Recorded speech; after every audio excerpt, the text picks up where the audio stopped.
नमस्कार, मैं हूं राजन झा।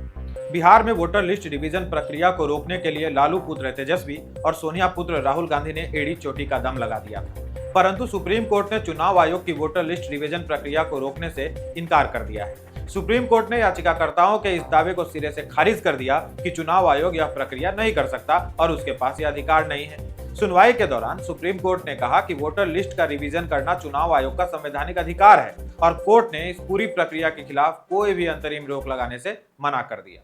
सुप्रीम कोर्ट ने कहा कि वह इस मामले को 28 जुलाई को सुनेगा और तब तक चुनाव आयोग इस मामले में और जानकारियां कोर्ट के सामने में पेश करे। अब प्रश्न यह है कि चुनाव आयोग को वोटर लिस्ट रिवीजन के लिए रोका क्यों जा रहा है। इसका उत्तर हमने अपने पूर्व के वीडियो में भी दिया है, फिर से दोहरा देता हूँ। मित्रों, बिहार के सीमांचल में अनेक अवैध रोहिंग्या और बांग्लादेशी बस चुके हैं। उन्होंने फर्जी आधार कार्ड, राशन कार्ड, यहाँ तक कि वोटर आई कार्ड भी बनवा लिया है। अवैध घुसपैठियों को दस्तावेज प्राप्त करने में स्थानीय मुसलमान मदद करते हैं। स्थानीय मुसलमानों की सहायता वोट के लालच में स्थानीय नेता करते हैं। ऐसे नेता आरजेडी और कांग्रेस जैसे पार्टियों से जुड़े हुए हैं। ये घुसपैठिए न केवल बिहारियों के हक का राशन खा रहे हैं, बिहारियों के हक का आवास बनवा रहे हैं, बल्कि बिहारियों के हक का सारा लाभ ले रहे हैं। यहाँ तक कि सांसद और विधायक चुनने में भी अहम रोल निभा रहे हैं। इस तरह गली से लेकर सदन तक इनका इकोसिस्टम या आप कह लीजिए कि सुरक्षा कवच तैयार होता है। इलेक्शन कमीशन ने जब कहा कि वोटर लिस्ट रिवीजन कर अपडेट किया जाएगा तो इसका विरोध किन लोगों ने किया? आरजेडी और कांग्रेस ने। क्यों? क्योंकि उनको डर था कि राजद और कांग्रेस को वोट करने वाले फर्जी वोटरों का पता चल जाएगा, उनका नाम लिस्ट से निकाल दिया जाएगा और इनको चुनाव में नुकसान उठाना पड़ेगा। केवल चुनाव में फायदे के लिए, सत्ता प्राप्त करने के लिए तेजस्वी और राहुल गांधी मिलकर बिहारियों का अधिकार अवैध मुसलमानों के हवाले करने जा रहे थे। ये खुलकर तो नहीं कह सकते, इसीलिए कहते फिर रहे थे कि गरीबों के पास कागज कहां से आएगा।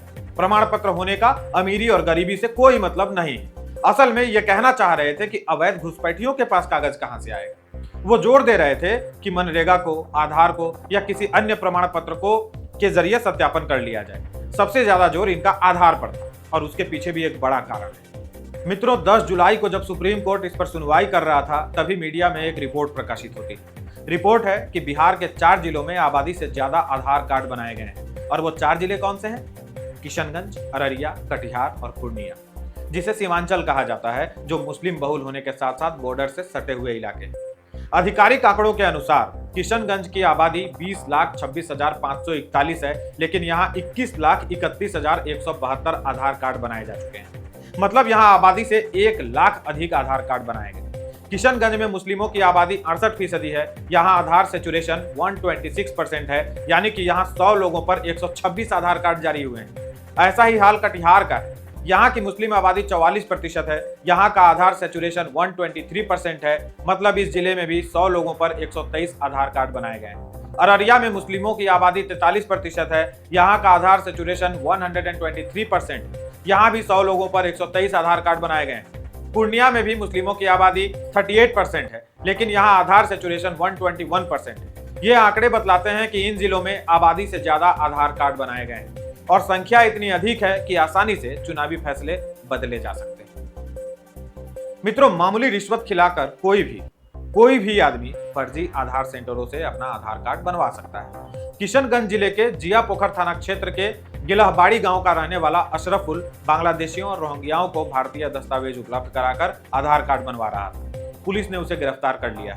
किशनगंज जिला के जियापोखर थाना क्षेत्र अंतर्गत एक फर्जी आधार कार्ड बनाने वाले गिरोह का पर्दाफाश किया गया है और एक एजेंट को इसमें गिरफ्तार किया गया है। कल मॉर्निंग में सूचना मिली थी कि गिलहाबारी में अशराफुल पिता स्वर्गीय कुदुस साकिन गिलहाबारी थाना जियापोखर के निजी आवास में फर्जी आधार कार्ड बनाने के लिए कुछ लोग इकट्ठा हुए हैं। इस सूचना को सत्यापन एवं आवश्यक कार्रवाई के लिए जियापोखर थाना एवं अनुमंडल पुलिस पदाधिकारी 2 ठाकुरगंज की टीम वहां पर गई और छापेमारी किया गया। तो छापेमारी के क्रम में एक संदिग्ध व्यक्ति जिसका नाम अशराफुल है, उनको अपने हिरासत में लिया गया और पूछताछ किया गया। पूछताछ में इन्होंने बताया कि ये लोग एक फर्जी आधार कार्ड बनाने का कार्य करते हैं, जिसमें भोले भाले लोगों को या फिर जो अवैध रूप से भारत की सीमा में प्रवेश करना चाहते हैं, उनके लिए अवैध दस्तावेज बनाने का इन लोग प्रयास करते हैं। जमाल नाम के व्यक्ति की भी इसमें संलिप्तता आई है। जिनके पिता का नाम इसराइल है और एक सहयोगी है पंकज। जब छापेमारी हुई थी नेपाल सीमा के निकट होने के चलते वो लोग नेपाल सीमा में प्रवेश कर गए हैं, जिसके चलते गिरफ्तारी नहीं हो पाई। एक व्यक्ति को इसमें गिरफ्तार किया गया है और जब तलाशी लिया गया है तो उनके घर से बहुत सारे फर्जी दस्तावेज एवं उपकरण बरामद हुए हैं।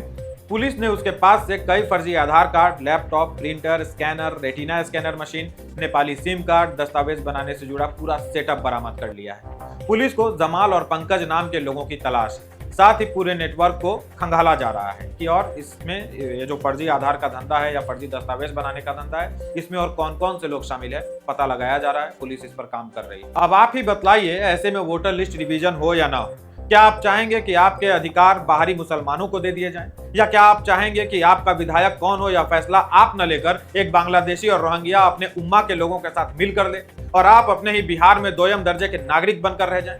मैं तो ऐसा नहीं चाहता। फिलहाल वीडियो को यहीं विराम देते हैं। इसे दूसरों के साथ साझा कीजिए ताकि जानकारी अधिक से अधिक लोगों तक पहुंच सके। चैनल को सब्सक्राइब कर लीजिए। चैनल को सहायता पहुंचाना चाहते हैं तो QR कोड को स्कैन कर लीजिए। जल्दी मिलेंगे किसी नए विषय के साथ। नमस्कार।